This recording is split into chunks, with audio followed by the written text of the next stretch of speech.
So today's panel is called DEI in Travel and Tourism, Turning Point or Boiling Point.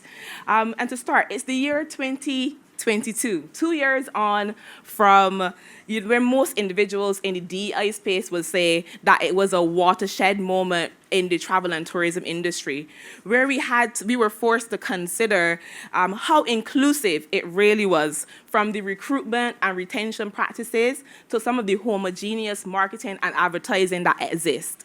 And today on our panel, I have 4 amazing individuals from organizations who have actively been putting in the work within the diversity, equity, and inclusion space. And I'd like to invite them up. We have Aisha Shaibu, David Meany, Patrice Garden, and Sumeetra Ramakrishnan. Sorry.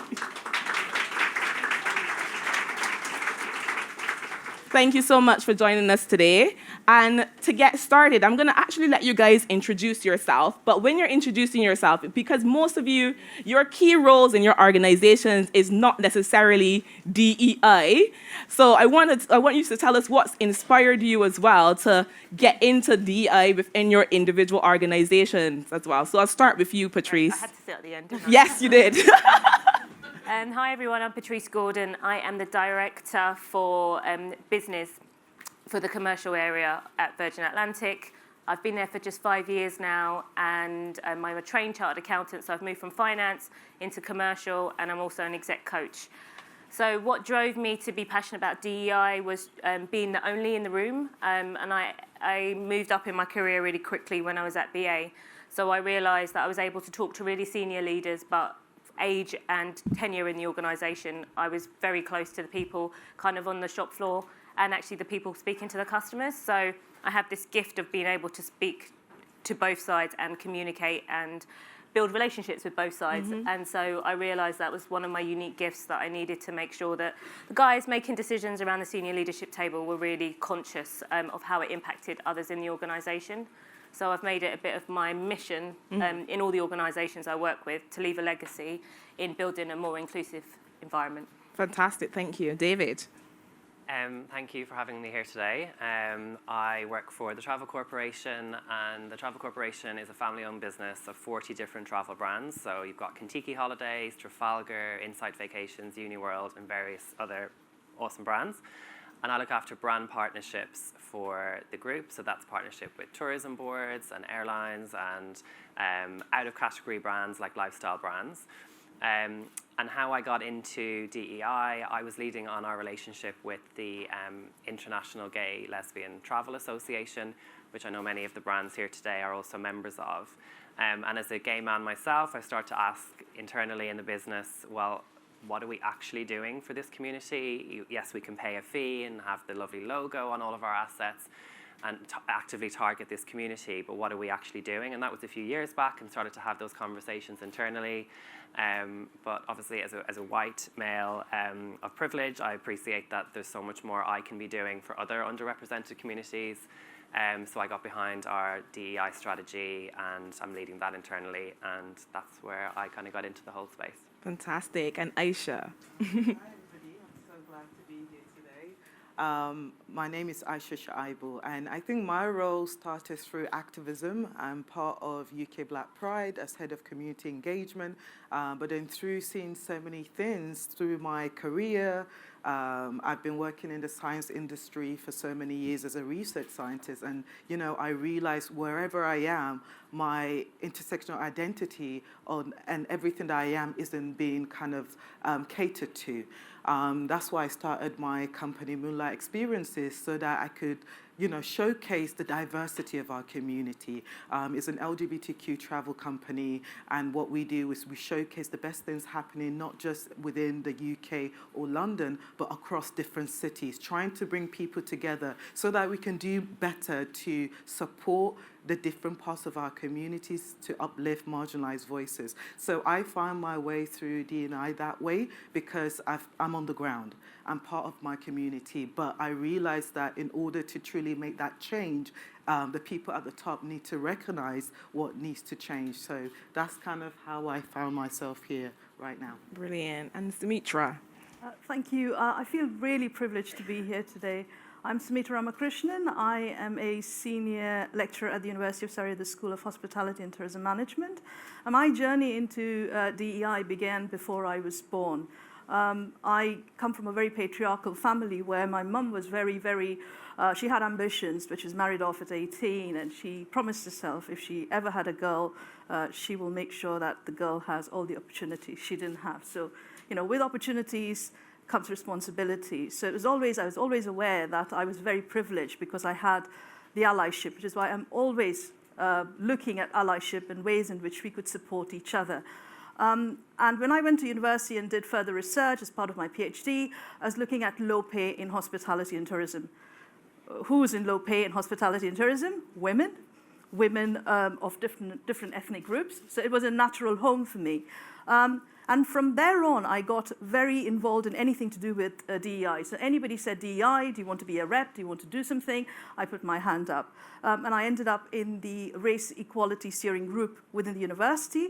And a very, very proud moment for me was when we made race equality training compulsory for all staff at the university last year.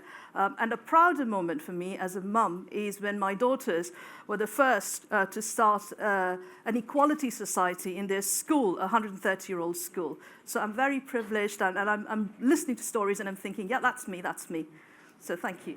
Fantastic. So you see we have an amazing panel here with us today. Thank you, guys. Thank you for taking the time out. After a few years of the buzzword DEI being a bit of a buzzword in the travel and tourism industry, the simple question, is DEI in travel at its turning point or boiling point? Start with you, Patrice.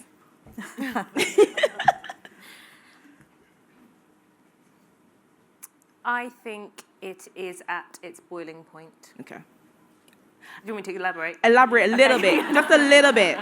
I would say we've never had such a strong calling across all industries to make a change. And if we don't make a change now, we're never going to make a change. So I think we thought it was bad with, obviously it was terrible with COVID. Now we've got a war. That's terrible, and that's a choice that individuals have made. I think we have things imposed onto us, and then we have things that we choose. So I think the industry as a whole needs to now choose to make a change and make a difference. And it's not a gentle sway. It's not turning this big ship really slowly. We have to take some really decisive action, and we need to move really quickly. Your thoughts, David? Yeah, I think it can seem like nothing's happening and we've gone off the boil, but like in 2020, Black Lives Matter, it was quite quick and easy to post the black squares on Insta and make all of these statements. And then you're looking at those brands and you're thinking, okay, well, what's happened since? But I think what's happening, well, I can speak from the travel corporation's perspective, it's the hard work. It's the actual, okay, what are we going to do here? What does our DEI strategy look like? What are the goals that align to that? And it's putting all of those foundations in place. So that now that we have our marketing budgets back and we're getting back out there again, that we have measurable tactics for getting to where we want to be on this DEI journey. Fantastic. And Aisha, as someone who's on the ground within the communities, your thoughts on that? I think it's a mixture, and it depends on who you are. So if you're somebody that has realized that enough is enough and that change is coming your way, then fair enough. But I feel like a lot of people over the pandemic have realized that actually this change needs to happen, and a lot of companies have evaluated themselves. But in order for it to happen, it really takes time.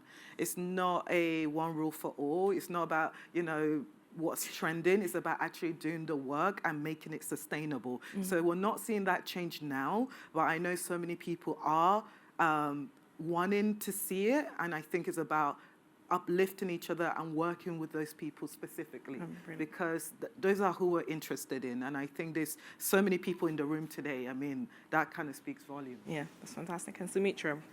I think I agree with everyone on the panel. I think we are at a boiling point, but I feel that we're at a critical boiling point. I don't think we'll ever go back to before the Me Too or the Black Lives Matter or pre-George Floyd's murder, but I think that we have to think carefully on how we keep that momentum and what we do to make sure that it stays on the agenda and other things don't take over. Yeah, it's fantastic. And I want to gauge the audience's response on this question. If you think that we are at the boiling point, can you raise your hands? Good. Turning point? Somewhere in between? Fantastic. So, Sumeetra, I'm going to come right back to you. Well, we recently did a study, Women in Travel recently did a study in collaboration with the University of Surrey to look specifically at Black and Asian minority ethnic travelers. And the findings were quite astonishing, to say the least. I want you to walk us through a little bit of some of the key findings so that we set the context for today's conversation. Well, I think a lot of what I was preparing my notes, and I was mentally, thinking about what to say and what the highlights are, and I was crossing off as we went through the morning because a lot of people were saying what is in the report. It mirrors what is happening in practice, and our research was really trying to understand people's behavior in travel, particularly. And now we've had lots of discussions about what the terminology should be. Is it Black, Asian, minority ethnic? Is it, people of color or non-white ethnic? And there is another problem there as to who are we looking at and what we're doing. Who is our research group? Who is it that we are targeting? The key findings from a travel perspective for these non-white minority ethnic groups are, first of all, they are economically incredibly powerful. These people are very high earners. They are voracious travelers. These are people who want to explore new destinations. So we've seen so many of the stereotypes being sort of crossed off. These are people who are tech savvy. They are looking at sustainability as a priority. A lot of people are very young. They travel a lot to international destinations quite frequently. They are looking for adventures. They're looking for leisure. They're not going to visit family and friends, all the stereotypical ideas of what a person who's not white tends to do. They're looking for unique ideas. They're looking for places which resonates. They want to give back to communities. They quite often tend to be people who are very knowledgeable about travel. That said, that idea of exploring, that idea of wanting to go to new places, new spaces, is constrained. And it is really, really despairing to see that in this day and age, people continue to worry about things like racism, worry about physical risks. So while this group tends to want to go to new destinations, they also are constrained by their choices. So they tend to be much more of rational travelers. So they do a lot. Everybody we talk to said, we do our homework, twice and again. We make sure that the destinations that we go to are the right ones. It fits, it ticks the boxes. These are safe destinations. They are not impulsive travelers, even though they want to be impulsive. And they are people who consider physical risks about everything, which is very contrasting to the white travelers we surveyed who were looking at the socio-psychological factors, things like, would it fit my values? Would it satisfy me? Does it provide value for money? And also, this group is one that wants to explore the world. It wants to travel within the country. It wants to explore the world. There were a few findings in terms of the industry and things people have said already. Lack of representation is a serious issue. It's disheartening even in this day and age. There are some really good exemplars, but predominantly there's a lack of representation in senior leadership roles. There's also a lack of representation across marketing and advertising. And somebody mentioned it earlier, we continue to see those typical sort of 2.4 middle-class white families being portrayed as in marketing literature. We also saw that a lot of senior leaders in our conversations, they didn't really know how to translate those policies, those strategies into action plans. So there is some sort of an uncertainty, and this is where representation comes in, where if you get people who are from different communities into the conversations, the journey is that much easier. So these are sort of the broad brushstrokes. Well, that's brilliant. And that leads straight into my question to you, David, because one of the many challenges that you often hear when you go and you talk to individuals from different organizations about DEI is, how do I put this into place? How do we actually do it? And I'm going to show a quick video, actually, from TTC.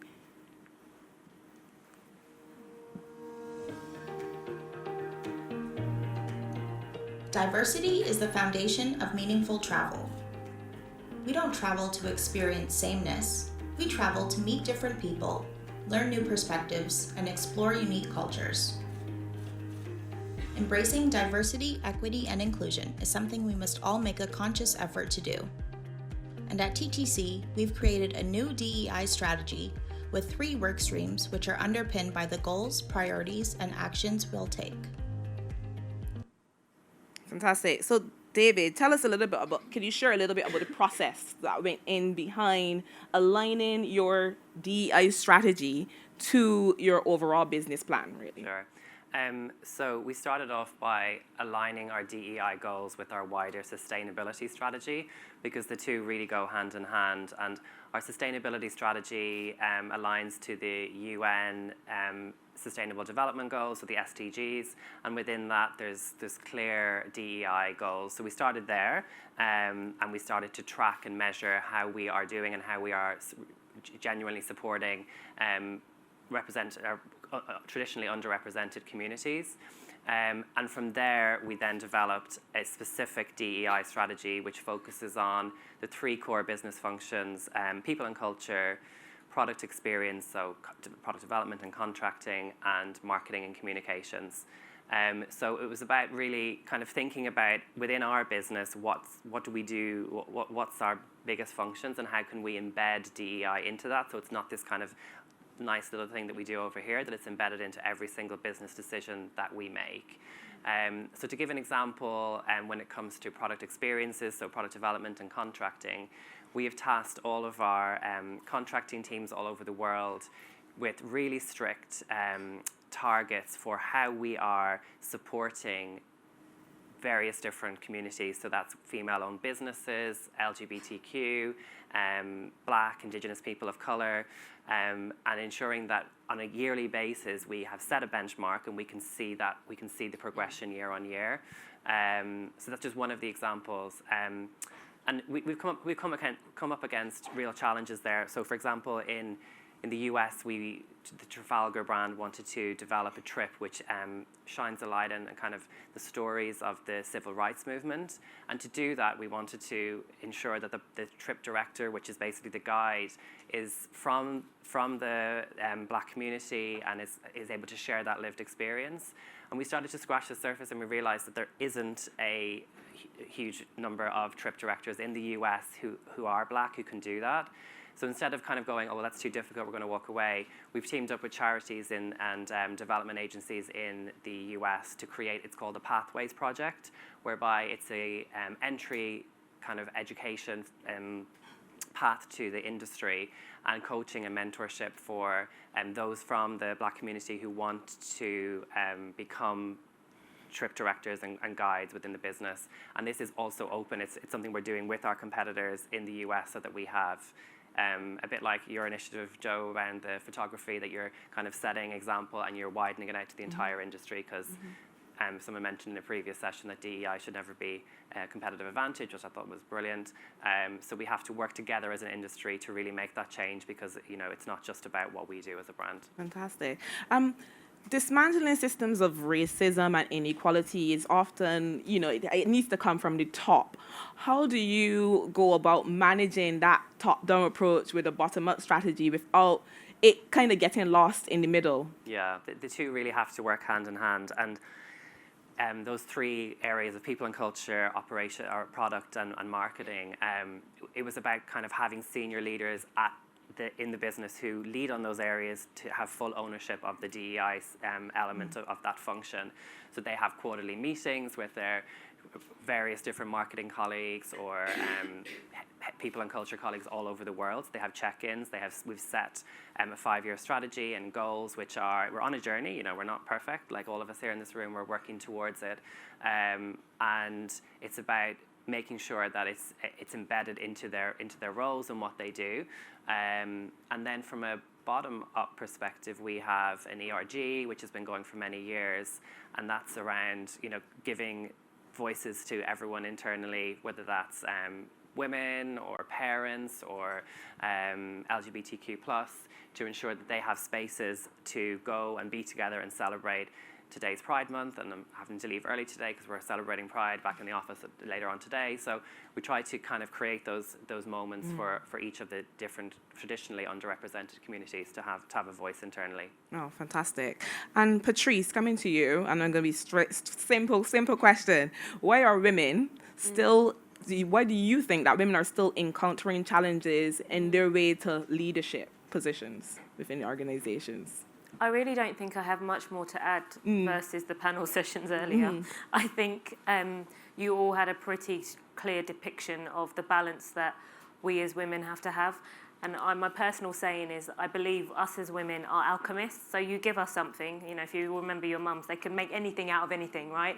I feel like we can make anything out of anything, and you give us a challenge and we want to do our best at it, whether it's childcare, whether it's looking after your cats or dogs, whether it's looking after your friends, whether it's looking after your parents.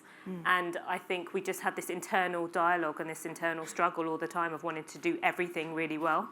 And you know, Dee and I were talking earlier, and it's not even a daily or a morning like rebalancing. Every single moment, everything we do, being here today, giving up the time to do this is a balance that we always have to have, which I think as women we have to have versus a lot of men who don't have to feel that internal dialogue and that internal conflict. So I think it's simply that, trying to be everything. Trying to be everything. Yeah. Well, we're going to talk a little bit about Virgin's journey, but before we do that, we're going to play a short video, one of your most recent videos, consumer campaigns. I am what I am. I don't want praise. I don't want pity. I bang my own drum. Some think it's noise. I think it's pretty, and so what if a love each sparkle and each bangle? Why not try to see things from a different angle? Your life is a sham till you can shout out, I am what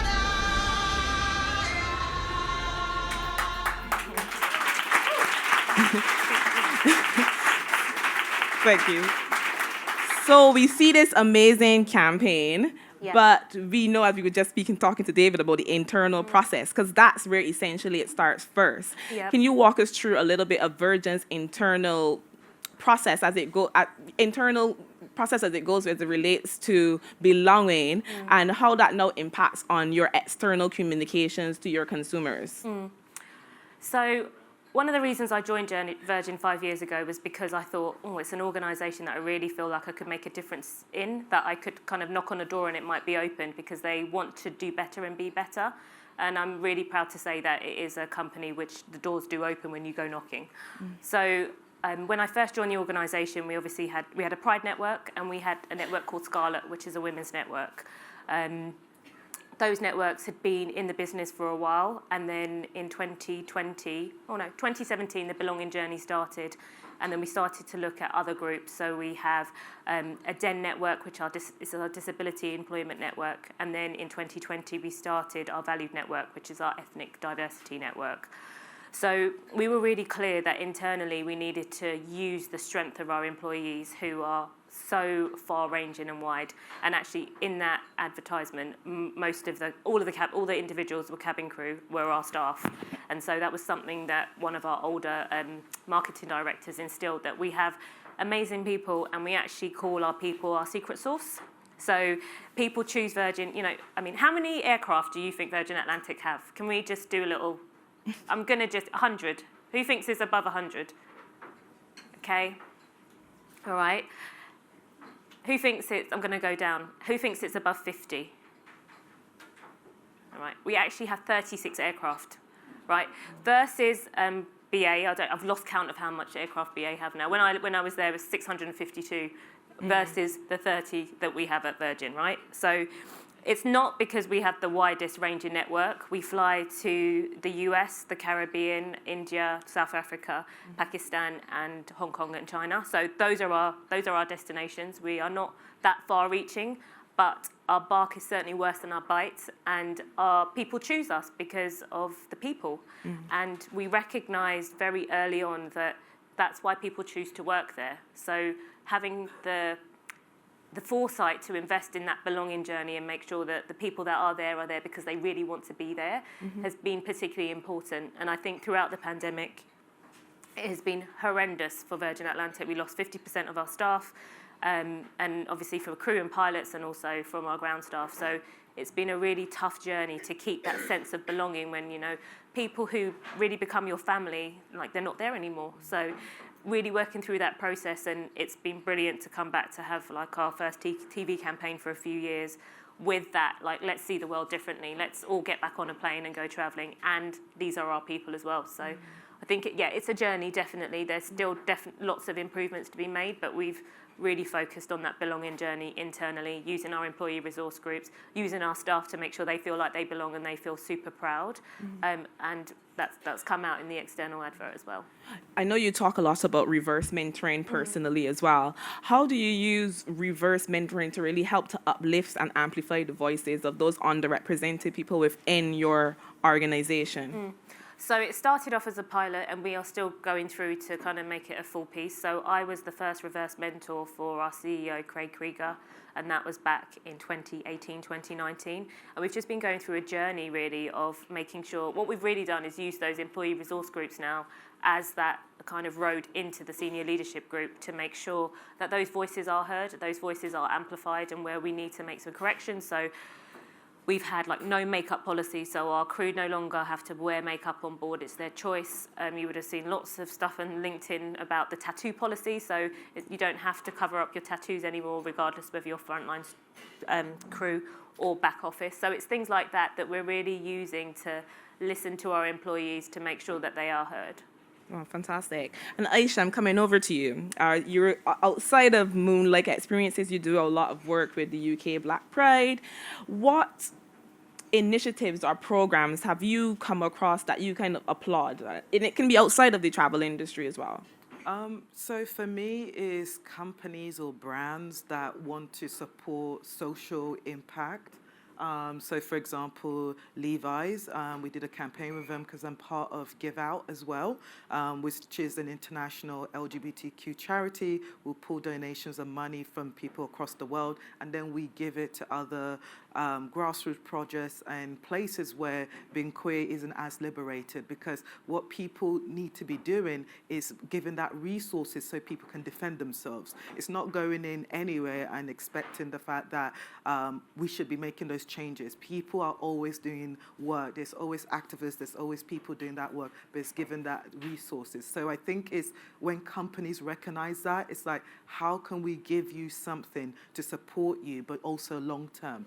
Another thing is within our LGBTQ community is there is a lack of queer women spaces, a lack of LGBTQ venues, and places that are diverse, because also there is racism within our community. There is exclusion of, non-binary and trans people. But recently, an ally gave us a venue in Brick Lane and said, hey, I was going to make this into a normal coffee shop and a bar. Why don't you have it and give it to the community? So it's things like that, when people truly understand what the problems are and then looking at how they can be part of the solution, not thinking, hey, we're going to give you this and we want to get a stamp. It's not performative. It's not just a one-off. It's long-term and it's meaningful, but most of all, it's authentic. Because also, anybody that you give time to, they will be more loyal. Like the LGBT community has a pink pound, so a lot of people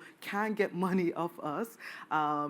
Queer people travel 6 times more than heterosexuals, but yet we don't travel as much because there are places we can't go to, but also there's an element of safety. And with me, adding race as well, it's like, do I want to go somewhere where, when we walk into a hotel, they go, oh, are you two friends? There's so many things you have to think of in terms of safety. So it's great when you have companies that are aware of these things and they want to be working with you to be part of solving it, because then in that way, they are able to also profit as well as support us at the same time. Support. And I know Jill mentioned earlier you were a celebrity in the Celebrity Cruises video, and we're going to play that short clip for you guys of that campaign.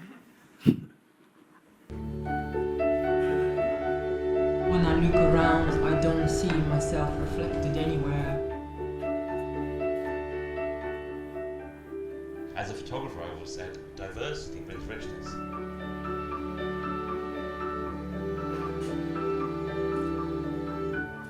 Celebrity Cruises started with the most important change, and that's to truly listen.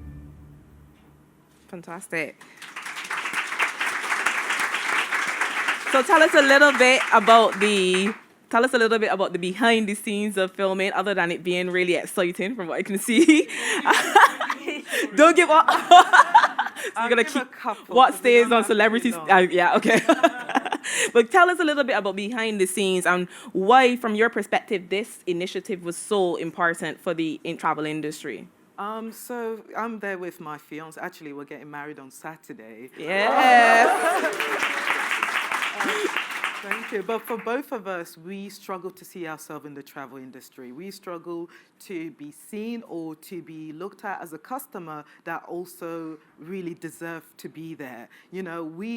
Everybody pays for a particular product or service, and therefore, we deserve a certain respect back. And for so long, we didn't see that. And so when Celebrity Cruises approached us, we really thought about it, whether it's something we wanted to be part of, because often we're always used in terms of being tokenized for the situation to be performative, is a one-off, everybody wants to look good, and then we move on.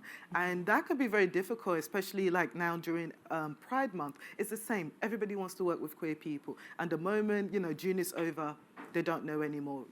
Things go back to the way they are. So we really wanted to make sure that this was authentic, and also seeing the photographers, everybody that was selected, and seeing that the process was carefully thought of.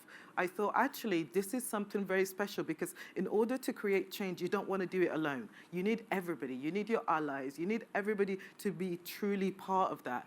And that's where I think they got it right. And, speaking and meeting some of also the staff, Joe, among so many others, you can see that it's something that they're working on, and something that they've multiple parts of the business that they got spot on.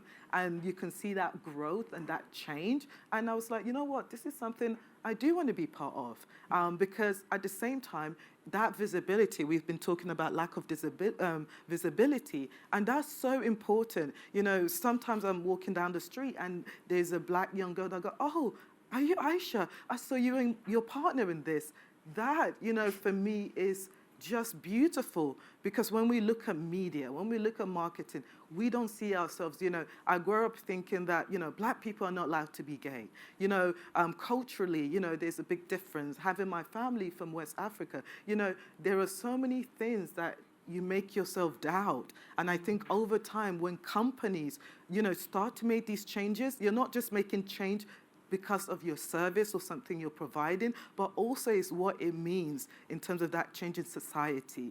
How each and every one of us sees ourselves, how we can find ourselves, and how we can feel like we belong. So I think it's truly important. It may seem like a small thing, but actually it has a long impact.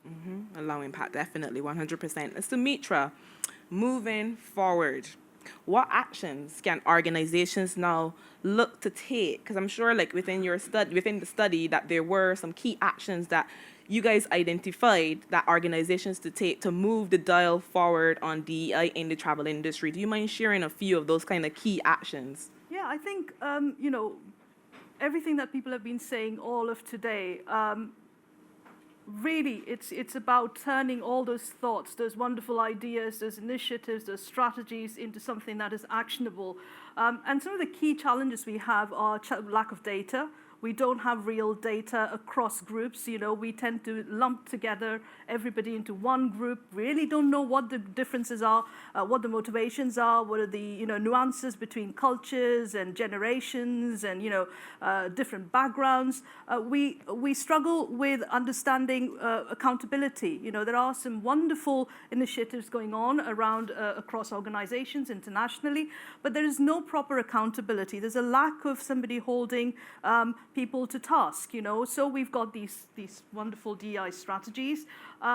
What happens if they're not followed through? What are the repercussions? So having some standardized terminologies allows us to hold people to task, identify benchmarks, identify good practices, find out, compare and contrast between who's doing well, who's not doing well. If you have standard units, standard measures, it also makes life easy for the researchers, also makes it really useful to go to companies and say, look, XYZ is doing this, what are you doing about it? So having those comparatives is very important. Also, we talked about this before, ingraining the idea of DEI shouldn't be something that is part of the D&I leads remit or something that's in the strategy. We need it within the fabric of the organization. It has to be embedded, and that starts from recruitment. Recruiting, who are you recruiting? How are you recruiting? How are you identifying talent? How are you allowing people to learn and grow within organizations, across organizations, identifying and collaborating. There are so many people, there's so much wonderful work done by entrepreneurs, by content creators, by bloggers, by travel consultants across different communities. Taking information from them, taking insights from them, working together. I think somebody said before, and it was repeated here, that DEI is collaborative. It's not something that's a source of competitive advantage. So really taking that on board. And I think the last thing for me from our research is accelerating. Again, strategies are wonderful. It's great to have long-term vision statements. But what are we doing today? Looking at our training budget, how much of that is spent towards D&I? Looking at our recruitment. What is the recruitment panel looking like? How many people have you recruited? How many people have you promoted? What is the pattern there? So looking at your supply chain, so looking at immediate actions, along with having those visions and fantastic goals towards the future. Oh, fantastic. Thank you. Before we wrap up, we have a few minutes. If there are any questions from the audience, now is your time. We've got one in the back.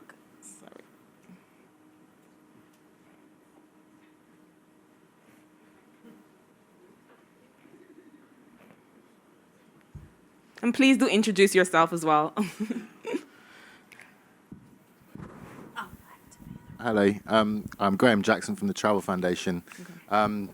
Just want to say, first of all, thank you for having us to this event. It's really great to be here and great to hear all of your stories. I just wanted to ask the panel, and any of you, please feel free to share perspectives on this, because we've heard a lot around DEI in relation to businesses and how they operate and how they recruit and how they market, but I'm also very conscious there's the DEI in destinations and within communities and within the supply chain, and can anyone speak to how they might be working on that aspect of DEI and whether that's part of their overall strategy? Thank you. David, do you want to take this question? Because I feel like you guys have got some programs that you're working on. Yeah. Am I right? So I mentioned the Pathways project, which is about bringing people into the industry who traditionally haven't had that opportunity. And another, from a marketing perspective, we're working with destinations like tourism boards who take this really seriously. So just last week, Kentucky, which is our youth brand, we teamed up with Visit Spain, and we went to 4 different cities in Spain to capture what pride means to the destination. And Spain take this really seriously and want to be marketed as an inclusive destination. And Kentucky have a range of Kentucky pride trips.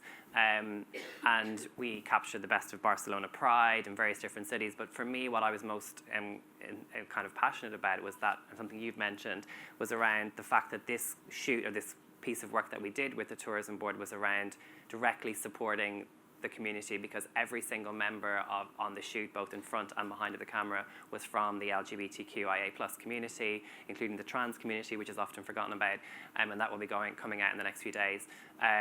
So yes, absolutely, we work with the tourism boards, and our operations teams are the ones who have the hard job to do, who are really on the ground. We've tasked them to go out and find these experiences. They often don't exist. It's not about going to World Travel Market and meeting these suppliers because they don't realize that travel is an opportunity for them to, or as an industry for them. So it's about convincing people who maybe haven't even considered travel that actually you have a really viable business opportunity here, and we, as a global player, would like to kind of nurture you in that and bring them, help them to become more business savvy in what they do. Sumeetra, do you want to add anything like from a destination point of view? Because I know there were some points.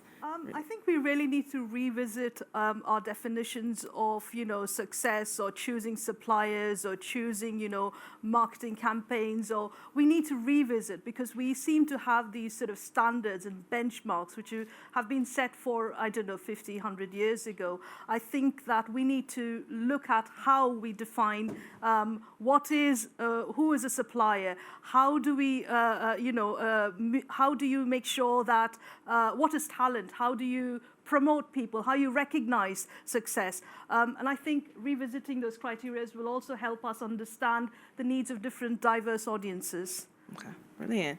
And in wrapping up, are there any more questions from the audience? Yep, one over here. Sorry.